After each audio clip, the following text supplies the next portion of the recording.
Dan Illman, Mike Beer, race number 9 at Gulfstream Park on Saturday is the $100,000 Kitten's Joy Stakes for 3-year-olds, going about 7.5 furlongs on the turf. It's one of several stakes on the card. You can bet them all with a DRF Bets account. 300% deposit match is yours when you sign up at bets.drf.com.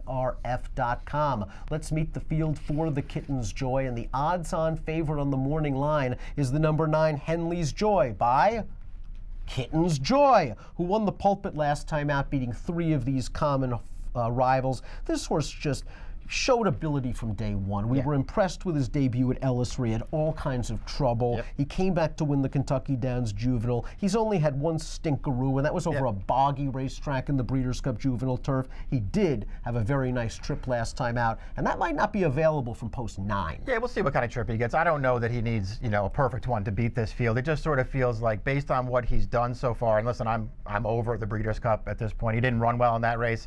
I don't really care about it anymore. He came back last time in a race, yes, where he was a big favorite once again. And yes, he got a perfect trip in that race, but he also crushed that field.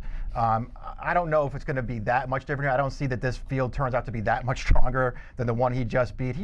He's just way the horse to be in here, Dan, and I just couldn't find anybody I really wanted to take a shot against him. And a great thing about him is he's not pace dependent. He's not this one-run plodding turf horse that is going to be at the mercy of a fast pace, because Timeform US doesn't have this pace color-coded red. As a matter of fact, they believe that this race will favor horses on or near the early lead, and there's Henley's Joy sitting third after the first half mile or so. Down towards the rail is our expected pace setter. That's the number 1 Royal Earn, who's only raced once on turf 2 starts back and came through with a nice pace-pressing effort at this 7.5 furlong distance. You draw a line at 200 to 1 in the most recent start. This horse has a nice turf pedigree. We'll find out how good he is. Yeah, he's going to have to do better than he did winning his only turf start. I like the way that he sort of was able to grind that win out, but it certainly wasn't an impressive win. On the other hand, he's run 4 times.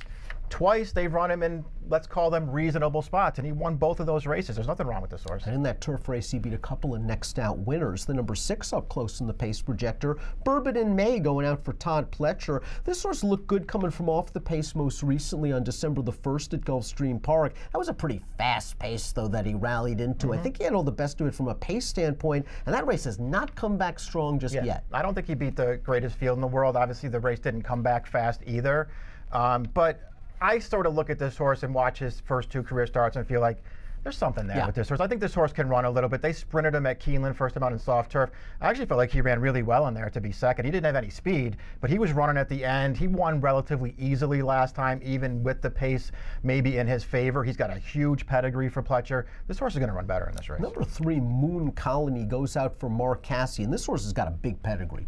$400,000 yearling by Uncle Mo out of the graded stakes winning mare Promenade Girl. This is a half to Cavorting, who I believe was a grade 1 stakes winner on dirt, but this horse has done his best running on the grass. He's won his last 2 starts on turf, and as a May foal, I wonder if it's just taken him a while to mature and come into hand. He got a nice trip last time out. Big hole in mid-stretch to split, but he looked good winning. He did. I mean, you're right. The hole opened right up for him. He was a little headstrong. He didn't really want to settle early in the race, but once he did settle, I liked everything that he did in that race, perfect trip or not. His Keeneland race over soft turf back in October, I thought that was pretty good too. He got himself right into position in that race and finished that race. It took him a while to change leads, but once he did, he got away from that field. This horse has some upside. While Henley's Joy rode the rail last time out in the pulpit, the 3rd place finisher, Louder Than Bombs, commenced a 5-wide bid entering the final turn. He lost a lot of ground, and then he came with a good steady run to finish 3rd and galloped out well after the fact. He has a formulator fact in his favor, David Fawkes, over the past year with 3-year-olds on turf, cutting back from route races to 7.5 furlong sprints, either at Gulfstream or Gulfstream West. 33% winners, 75% on the board. This horse, unlike Henley's Joy, though, you get the feeling he needs pace. I do feel that way about him. I don't have any problem with, so far, any of the races he's run.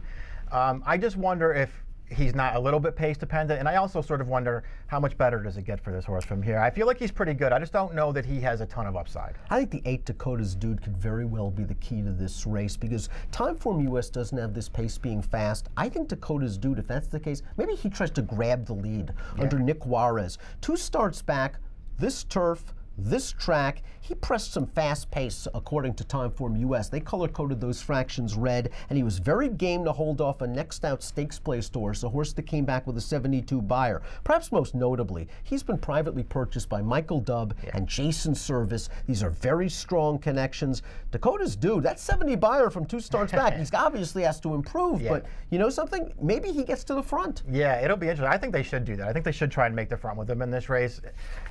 His win 2 starts back on turf was actually a really good performance. You know, the fact that he's purchased by Michael Dubb and turned over to Jason Service is obviously a good thing. It hurt. Oh, it kills your price. He'd be interesting even if it was with his old connections, though, because he really did run a good race the last time he was on turf. I have to use this horse somewhere. I don't know if he's going to be able to beat Henley's Joy, Dan. I'm using this horse. Bill Mott's been on fire lately. The Hall of Famer sends out the 5, Casa Creed. This was a sneaky turf pedigree for his turf debut in the Kitten's Joy. Jimmy Creed's still a little early to see how he's going to be as a turf sire. He's 5 for 46 with first-time turf runners, and the dam was unraced. But the second dam was a graded stakes winner on the turf. This dam is a half-sister to a stakes-placed turf horse. I wouldn't be surprised if Casa Creed, good enough to win an off-the-turf maiden at Saratoga over the summer, improves first time on the lawn. Yeah, I mean, he's going to have to do that, but I'm with you. I wouldn't be surprised to see him do it. It'll be interesting. Obviously, the connections like this horse a little bit. I remember heading into the Champagne, they really thought he was training really well and thought he'd run a big race there. Turns out the Champagne was too tough for him. This race probably isn't too tough for him. Shazier, the number 2, no match for Henley's Joy last time out. Maybe it was the 2 months on the sidelines preceding the race, but I thought all in all the trip worked out. He saved ground on the far turn. They just ran away from him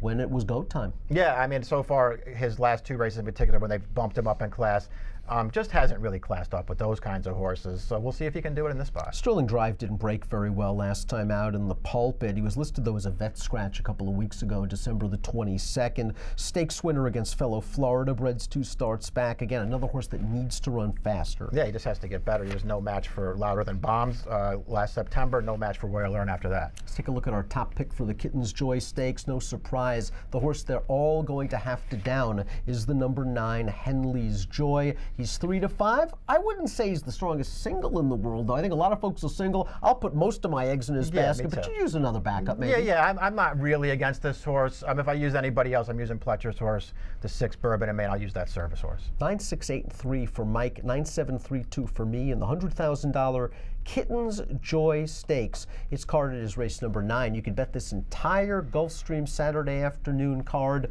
with a DRF Bets account. 300% deposit match at bets.drf.com. And approximate post time is at 4:10 Eastern. Good luck.